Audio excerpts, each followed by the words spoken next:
God gave this man a prophetic word about what's happening in the world today. Watch this video.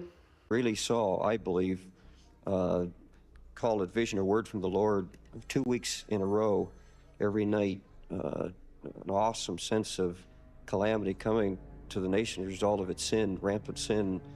I talked about cars and houses not being able to be sold. I talked about a flood of filth on television that was coming, programs that would be incubated in hell. We're going to see the devil glorified on television. We're going to see nudity on primetime television. And it's the prophet Nahum's prophecy coming to pass. God said, "Behold, I'll pour abominable filth upon you." Now, that doesn't mean that God has a reservoir of smut and filth, but the devil does, and the Holy Spirit's been restraining it. But men are clamoring for nudity, streaking, filth, dirty television programming, and they're going to get it. Yes. I'm not a prophecy expert, I'm not a prophet, but I got a historical view of how God deals with nations who reach what I call flashpoints. When they reach these certain points of violence, for example, when the nation became violent, God said, "I'll destroy it." And once again, all through the Old Testament, you eat violence, and every time Jerusalem, Israel, Babylon became violent, God destroyed it. I saw the moral landslide that happens, permissiveness in sexual morals, rampant homosexuality, all of these things.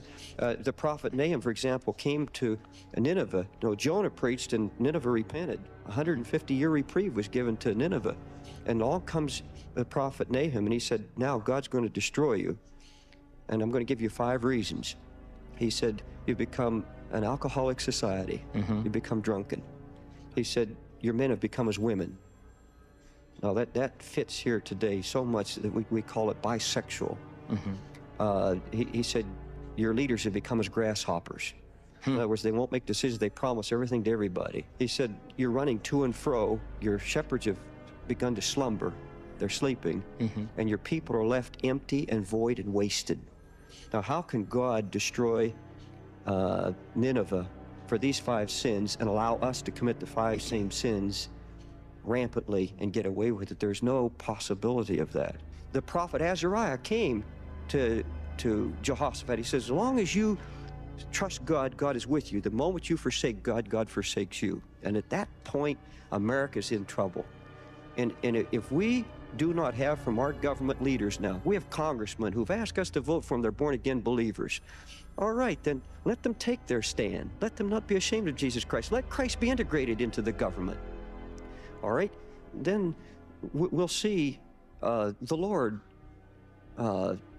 keep this judgment suspended. He'll keep withstanding, he'll keep withholding it. He's done that time and time again all through history. But the moment we break his commandments, the moment we become ashamed of his testimony, then black days. I talked about earthquakes hitting the nations in the world and drought conditions. And when it first came out, I lost an awful lot of support. People who thought I should stick to drug addicts. And I was consequently driven to my Bible.